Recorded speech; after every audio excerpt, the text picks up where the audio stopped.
Good morning, good afternoon, good evening, depending on where you are and what time it is where you're joining me from. This is Zoliswa Cheche, and I'm saying good morning, good afternoon, good evening because you could be anywhere in the world at this stage. I'm in South Africa, I'm in Johannesburg, and I'm greeting you on this winter afternoon to say welcome to our Mindset Monday. It's the very first one of the 4 that we're going to be holding in the next 4 Mondays. So this is how this is gonna go. We will come together every time on this time at 4 p.m. South African time on Monday at 4 p.m. for 30 minutes. This is the time where you just get to focus on yourself, leave everything. Let this be the most important time in your life and just focus within so that you can regain some strength that is going to allow you to carry on, especially in the midst of everything that is happening. So before I get carried away, I think it's only proper that I say who I am and why do I qualify to be sharing this 30 minutes of your valuable time with you. My name is Zoliswa Cheche, and I have to acknowledge and thank Lingelam Visionaries for arranging this Facebook Live call. We're not going to be talking anything about Lingelam Visionaries, only to acknowledge the platform that they have made available for us to interact today. So Zoliswa Cheche is my name, and I am a transformational life coach. So you will notice as we continue our conversation that I might make reference to some of the conversations with my clients without saying exactly who I'm talking about. Also, because it is mindset related and I am in the space of advocating for people's mindsets to favor the actions that they are taking so that they can achieve their dreams, their goals, their visions, then you will realize that everything that I do is somehow connected. Let me just make it very clear that this platform is not a selling platform. We do not sell anything here. This is the platform that I am using to create some kind of a connection with the people that are here, where we get to talk about the mindset and we sort of replenish the strengths that we have so that we can go out there, carry on, chase after our dreams, and live the life that is acceptable and exciting to us. So all that I do here is that I serve. So who am I? Zoliswa Cheche, once again the name. Transformational life coach is what I do for a living. It is also part of my purpose. I grew up in Port Elizabeth. Well, I was born in Port Elizabeth, but part of my life as a young person, I grew up in the rural areas of Fort Beaufort. And you're going to find out very soon as to why I'm raising this. I grew up in one of the poorest families in South Africa.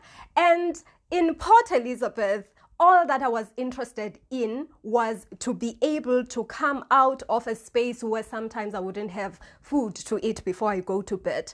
In the dusty streets of KwaZakele, SAC, in Port Elizabeth, that is the place that I called home. I still do.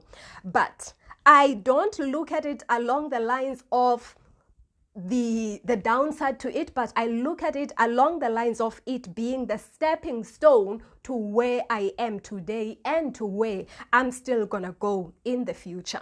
So I grew up having told myself that as soon as I come out of school, I want to find a job that's going to ensure that I have food on the table.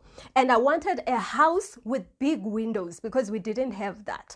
I also wanted a home that had a yard with the gate for a car. You know, in KwaZakele, many of the houses, and I think all the houses in the streets where I grew up, had a small gate, which is for the pedestrians, and then there would be another large gate, which is a double gate usually, which is meant for the cars. We didn't have that because we didn't even have hope that a visitor that had a car would ever come to us. That's how it was. So all that I wanted was a house with big windows, and a house with a yard and a barrier wall that's going to have that double gate so that I could have a car come in.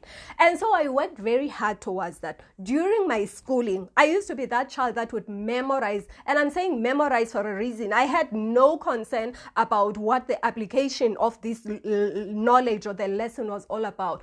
All I was interested in was to ensure that I get a pass, because a pass is going to take me to the next level of my life, and the next level of my life will ensure that I get a car, a house with the car gate as well as big windows, and I will have food on the table all the time. So why do I qualify to be talking to you today?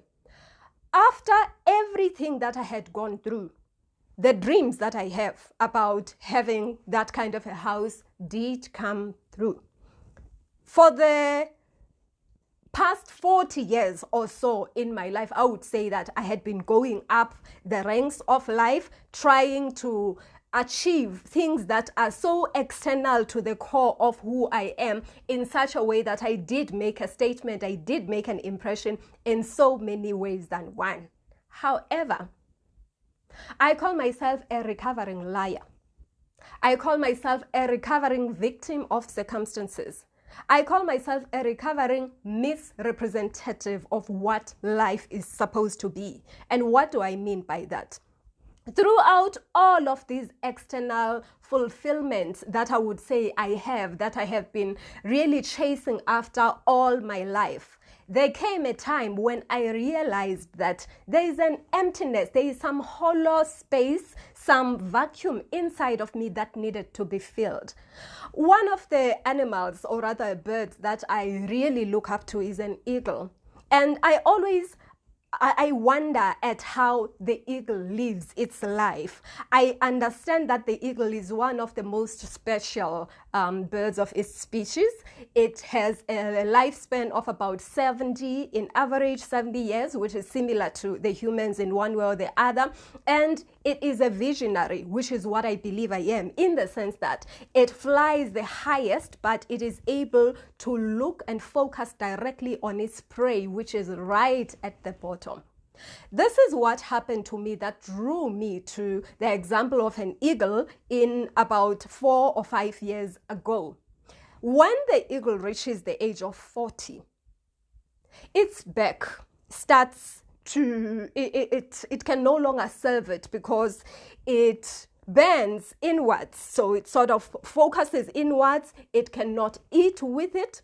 And the talons that it uses to catch its prey also can no longer work. The feathers of the wings also get attached to the chest, so it makes it difficult for it to fly.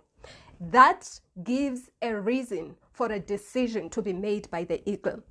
When it reaches the age 40, it then has to make a decision to either die or renew itself. Die or restore itself. And I love that, because it was run about that time when I realized that something is missing. It cannot be that life is all about waking up in the morning, going to work, coming back home, waking up in the morning, going to work, and coming back home. But I don't have some kind of a message that I'm sending which will make it possible for people to remember me by in 300 years' time, long after I would have left the current body that I'm living in. And so, you may identify with this. It may not happen exactly the same with you, but you may find something that is somehow connected to it. I took leave from work for about a week in about 2016 or the beginning of 2017. And I went away in a space where I spent in that 5 days, 36 hours, providing an answer to the question, what does God want from you? I am in no way trying to introduce religion here. This is not a religious platform. There is no religiosity that we're going to fall into. There is always a superpower, a power that is higher than you are, which resides inside of you. It doesn't matter what you call that power. I call it God. And so because there was this hollowness that was inside of me, I wanted to understand, what does this space require? Now you must remember that the universe does not like any vacuum space. If there is some kind of a space, it fills it with something. And it did, indeed, it filled it with some kind of negativity. Because there is wisdom and there is research that says that about 80% of the thoughts that we think, and this is global consciousness that is around us, is negative. I'm hoping one day we'll talk about the difference between active thinking and having thoughts, but that is not the topic for the day.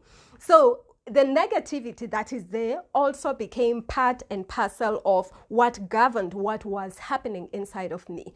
So when I went out of this 36 hours with some kind of a clarity as to what my life was all about and what I should be doing with 525,600 minutes in a year, that space that was hollow started getting filled. I'm saying this because we are living in the space. If you are in South Africa today, this is lockdown number 81, I think. It's day number 81 of our lockdown. The lockdown has gotten people to be in spaces where they may be feeling a little imprisoned. By that I mean, your movement is not the same as it used to be anymore. So there is some kind of a restriction in terms of you doing the things that you used to do or going where you would like to go. That gives you more time to focus on everything that is happening around you. That focus requires that when you switch the TV on, the channel that you switch on to COVID-19 update, or it is gender-based violence, or it is Black Lives Matter, people who are losing their lives unnecessarily, and all sorts of other negativity. And that is reality. It is happening. It doesn't mean that when I say let us look at the mindset on Mindset Mondays differently, that what is happening in the external world doesn't affect us. But stay with me and I'm going to explain to you how we get around this. Lockdown requires that we spend some time with the people that we don't always spend that amount of time with. And you think I'm talking about your spouse? You think I'm talking about your children or any members of the family? Maybe yes, but the main person that I'm talking about here today is the person inside of you. You are required now to spend time with yourself because there are changes in the external world that are happening. Some of the changes are such that people have lost their jobs as a result of businesses being unable to sustain themselves. Retrenchments are coming. Restructuring is upon us. Other people who run their own businesses have not been ready to run businesses in the platform that will enable them to continue even when they are away from where the workplace is. We have now moved from a space of calling it a workplace to a workspace, or at least I have, because it is the space of where you do your work regardless of where you are. So all of those changes are some kind of a shock to many of us, and it requires of us to look within and think. That is the lockdown. We're also in the Youth Month. Tomorrow we will be commemorating the Youth Day, and it came as a result of 1976 when the students, the young people, average between the age of 15 and 17 that was there, that decided to take an action to create a change, to bring upon a change in the lives of the South African people. And I'm saying people because there was a ripple effect to it at that time. Now, this being Youth Month, and me being fascinated by the concept of the eagle, I just remembered that this is an opportunity for us to renew or restore our youth. You may say that, what are you talking about? Maybe I'm not your target audience today because I'm not youth. I have news for you. Tomorrow, you will be a little older than you are today. That means today you are younger. By virtue of the fact that you are younger today than you will be next week, next month, next year, whenever that will be, that means you qualify as youth. And if you still feel that you don't qualify as youth, let me tell you, bringing out the youthfulness, the child in us, allows us to live even longer.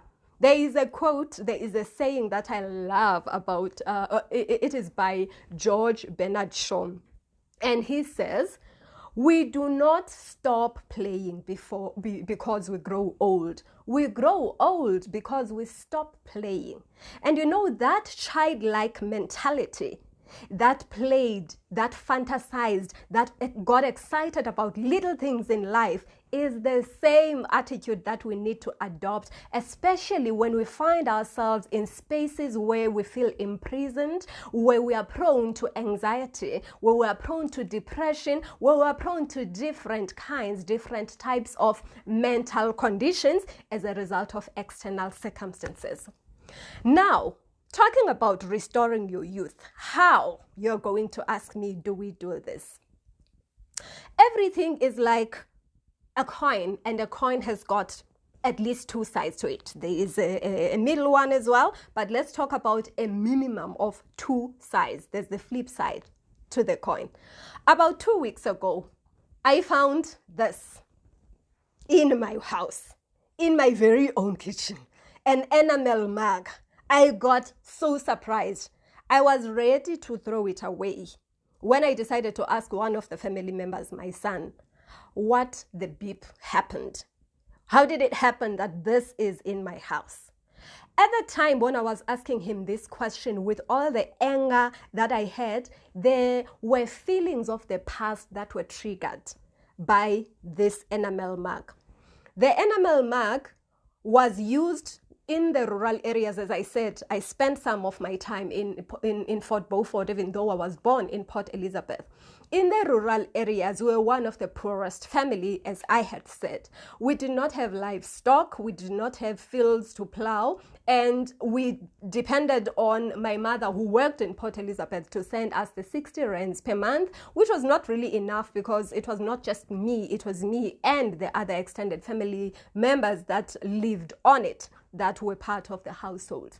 And so in this village, it was very hard to really see. It was not common to see a car or people that are not from the village coming by. So there would be a bakkie, a van, that would come to deliver groceries on one of the families where there were people that were working. And we would look, the eyesight that we had at that time, and this didn't just apply to me or my family. I had since come to realize that almost everyone in the village had this kind of an eyesight. It was so sharp. I would be standing outside the house, under a tree, my house, and about 500 meters, that bike stops there and the people start offloading. I would go into the house and I would tell that at so-and-so's house, they offloaded 12.5 kg of milli-meal, 2 times 12.5 kg of flour, 10 kg of sugar, 10 kg of rice, and so on. And what is going to happen next? 15 minutes after the bike will have passed, I will be carrying this to go and borrow sugar from that family. The borrowing of the sugar was, and other things. There was a dish as well, which I would use to borrow flour or to borrow maize meal in. But this one specifically would be used for sugar, and we would ask for salt because it said that it's bad luck to borrow salt. So when I looked at this, it reminded me of the times that I did not want to remember in my life. And I want to believe that somewhere, somehow in my subconscious mind, the memories about those days had been suppressed because I could not remember those things up until this trigger happened. So I asked him, what the beep did you bring this into my house for? And he flipped things around for me. He said, this reminds me of my great-grandmother. Now, this is my grandmother that brought me up and brought him up in one way or the other. She used to make tea. She loved her cup of tea. She would make tea with such love, with such vigor and enthusiasm that it is going to be some kind of a picnic that she is going to have with me and this cup of tea. She would pour her tea in here to the brim, fill it, add her sugar and stir it, and even blow towards the tea so as to make sure that it cools down. After some time, she would then pour on a saucer and she would serve me. And I believed, I still feel that that was the best cup of tea that I could ever have. So when I went to the store and I saw this enamel mug, it reminded me of the beautiful good memories that I spent with my great-grandmother. And it also reminded me that I can still have the best cup of tea if I prepare my tea in this enamel mug. That was the difference. I looked at the enamel mug along the lines of the memories, bad memories of what happened in the past that involved that mug. And he looked at it along the lines of the beautiful memories that it had brought to him. And I decided to accept the trigger. I'm having this platform and talking to you today because you know that there are certain things that are positive that have happened in your life. But because of that 80% that I spoke about earlier on, that is negative, we tend to forget about the positive things until a trigger happens. So allow me to be that trigger today. So you may be asking myself now, how do I turn things around? How do I create the trigger that is going to keep me positive? Because the positivity is what will carry me on. It will take me forward. It will give me hope and it will propel me to take action to the next level. So what gives me hope? I just want to talk about 3 areas of what works in your life. So Mindset Monday is really the theme for the next 4 weeks, but this week specifically deals with what works. Mindset Monday, what works. Let's look at the strengths, the growth mindset, as well as self-belief in this 9 minutes that is left. Strengths are good qualities. It's none other than the attributes, positive attributes that you have, good qualities that you have, or something that you are strong at. You know, when you know that I have this thing that I'm carrying with me, and this is what I'm going to use to tackle or attack whatever it is that is in front of me, you gain some kind of self-confidence.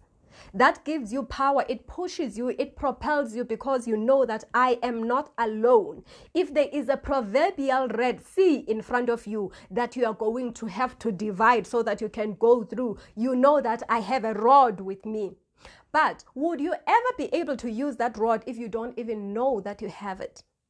In the midst of all the negativity, I just want you for a moment to look at the experiences that you have held in the past.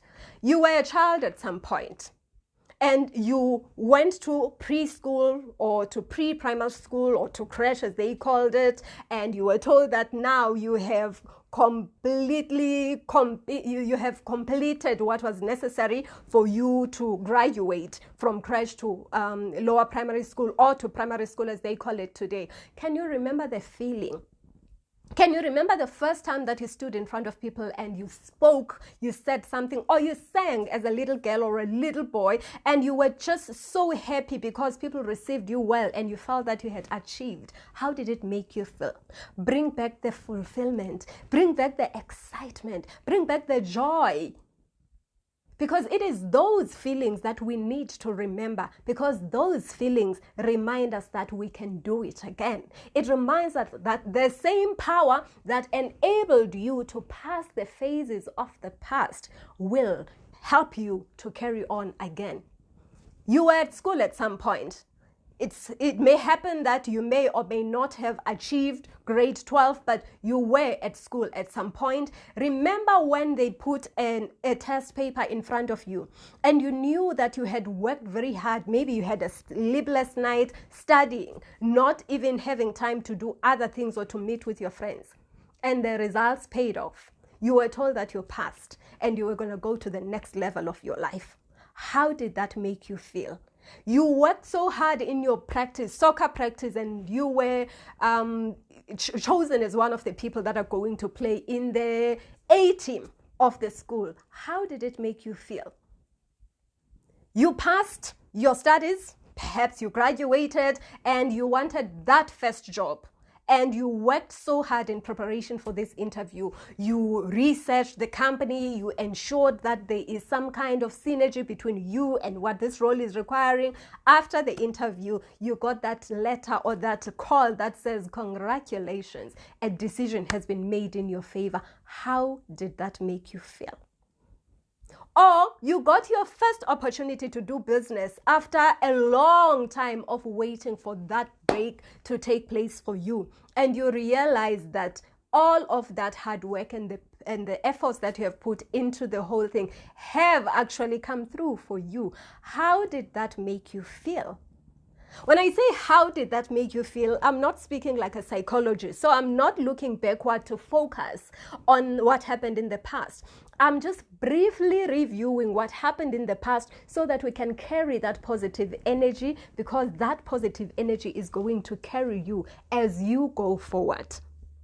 Now that you know what are the strengths that you have, what are the good qualities that enabled you to move from one phase to the other question that I have for you is, what kind of a mindset do you have? Do you have a fixed mindset that says that everything that I could learn, I have learned and I can't grow anymore from here? Or do you have the other mindset that says that I can spiral upwards by learning anything that I don't know today? If I open myself up, then I will be able to learn it and understand it. Well, if you have a mindset, I will say to you, stop breathing our oxygen. Stop it. Because if you do not want to grow, then you are not entitled to be breathing our oxygen. We will grow and we will learn up until we take our last breath. But if you do have the growth mindset and you view every challenge as an opportunity from you to grow and spiral upwards, then you are on the right track, because you will continue taking a step in the right direction so that you can evolve to become a bigger and better version of yourself. But you will be directed, and that is something that we'll start talking about next week. And the third question that I have for you is self-belief. What do you believe about yourself? In other words, what is the story that you tell yourself about yourself?